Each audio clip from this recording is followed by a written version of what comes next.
Good morning all of you. Tiffin చేయలేదా మీరు? Voice వినపడలేదా? Okay. Before that నేను కూడా టీచర్గా చేశాను బయాలజీ, అవి చెప్పాను అనమాట డిపార్ట్మెంట్లో రాకముందు. అర్థమైందా? దగ్గర నేను రాజువాకి వచ్చి 1.5 year అయింది. నాకు మళ్ళీ 1.5 year తర్వాత మీకు స్కూల్కి వచ్చానని గొప్ప చెప్పుకోవడం కాదు, కానీ అలా నేను చెప్పను కూడా. ఇంత ట్రెడిషనల్గా ఉన్న ఇది చూసి నాకు చాలా చాలా ఆనందం వేసింది అనమాట. చాలా ట్రెడిషనల్గా ఉన్నారు మొదటి నుంచి, ఫ్రమ్ ది బిగినింగ్ నుంచి కూడా. అదే మన భారతదేశం యొక్క సంస్కృతికి మనం పునాదులు వేస్తున్నట్లు లెక్క, అవునా కదా? అందులో మీరందరూ కూడా భాగస్వాములు అయినందుకు కూడా నా యొక్క కృతజ్ఞతలు తెలుపుకుంటున్నాను.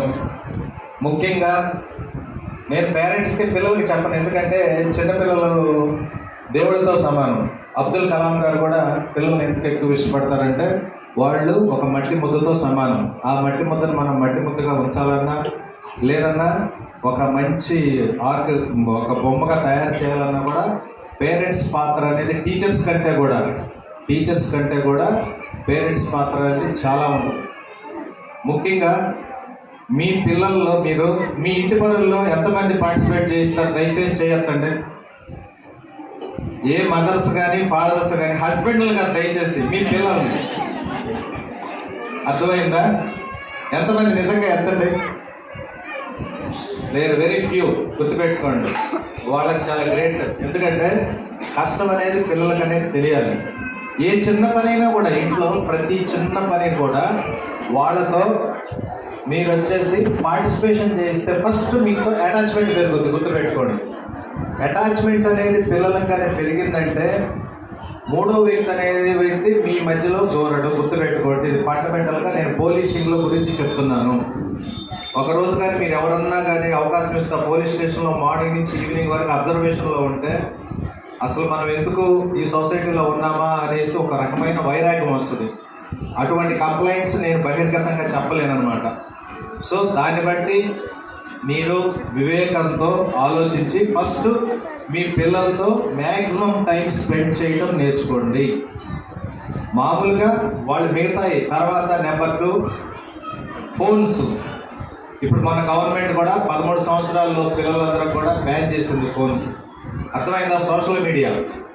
సో ఎక్కువ అనేది స్క్రీన్ టైం అనేది మీరు ఇవ్వకుండా, జనరల్గా ఇప్పుడు వచ్చే తల్లులు ఎలా ఉన్నారంటే వాడి మహాన ఒక ప్యాకెట్ పడేస్తే చాలని ప్యాకెట్ ఫుడ్ ఇచ్చేస్తున్నారు, ఫోన్ ఇచ్చేస్తున్నారు, వీళ్ళు కూడా ఫోన్లు చూసుకుంటున్నారు.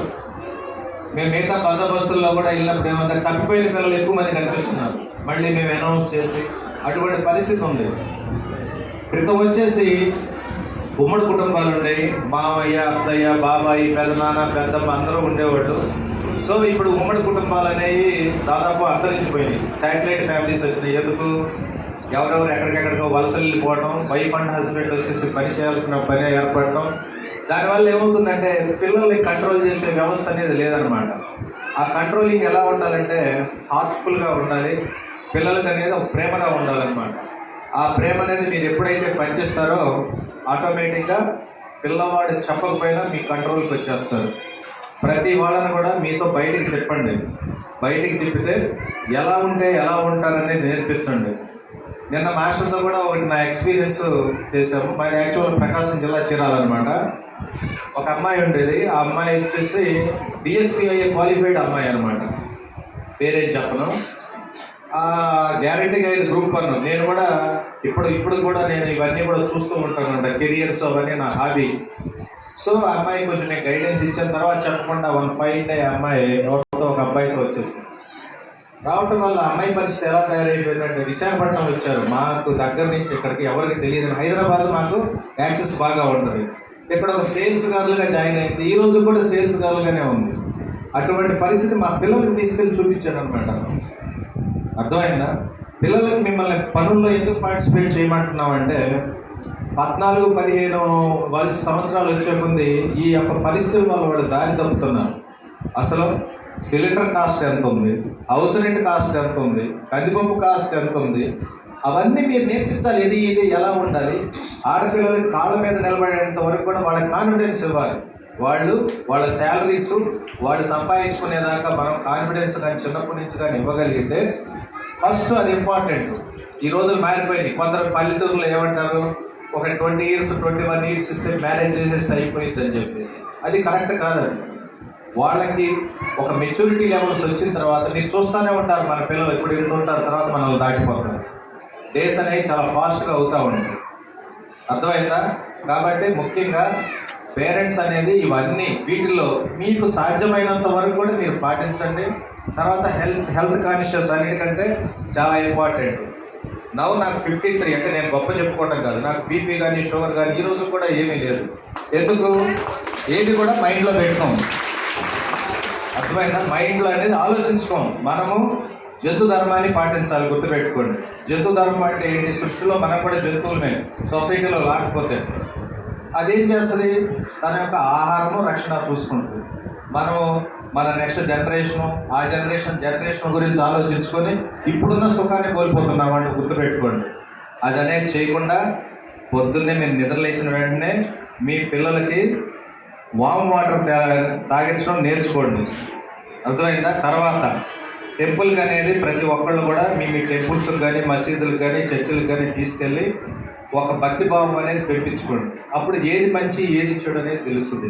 సొసైటీలో మీరు మీ అమ్మట ఎవరికో కాకుండా మీ పిల్లలను తిప్పి ఏ విధంగా ఉంటే మన లైఫ్ ఏ విధంగా ఉంటుంది అనేది మొదటి నుంచి కూడా నేర్పించండి. This is the right time. Inter దాటాడా మీకు అసలు పిల్లలు అనేది మీ కంట్రోల్లో ఉండరు.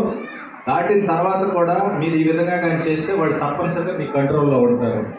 కాబట్టి ఇవన్నీ కూడా మా గురించి చెప్పినవి కాదు, మీ గురించి చెప్తున్నాము. మేము ఆచరించి చేసాము. కాబట్టి ఏదైతే ప్రాక్టికల్గా చేయగలం అదే, కానీ మార్కులు ఎప్పుడ దయచేసి పడవాకండి. ఎందుకంటే చదివే వాళ్ళకి ఎట్లయినా వస్తాయి. మేము చదివే టైంలో 35 మార్క్స్ అంటే అమ్మాయి అనుకునేవాళ్ళం, ఒక 5 ఎక్కువ వచ్చినాయంటే పార్టీలు ఇచ్చుకునేవాళ్ళం. అర్థమైందా? ఇప్పుడు 98, 99 ఇచ్చిన తల్లిదండ్రులు అసలు చాలా అదేదో దీనిలాగా ఫీల్ అవుతున్నారు. ఆ మార్కుల వల్ల మీకేమి, ఇప్పుడు యూపీఎస్సీ ఎగ్జామ్ ఉంది, సివిల్ సర్వీసు, ఆ మార్కులు వచ్చినాయి అని చెప్పేసి ఏమి కలెక్టర్లు, ఐపీఎస్లు ఎవరు 3rd క్లాస్లో అయిన వాళ్ళు తర్వాత వాళ్ళు డెవలప్ అయినట్టు ఇస్తున్నారు. గుర్తుపెట్టుకోండి, అది ఒక క్రైటీరియా. ఫస్ట్ హెల్త్, సంస్కారము, పిల్లలకు నడవడిక, పెద్దల యొక్క గౌరవము, అవన్నీ నేర్పిస్తే అన్నీ మన దగ్గరకు వచ్చేస్తాయి. తర్వాత పొదుపు అనేది కూడా నేర్పించండి. ఏది ఎంతవరకు ఖర్చు పెట్టాలో అంతవరకు.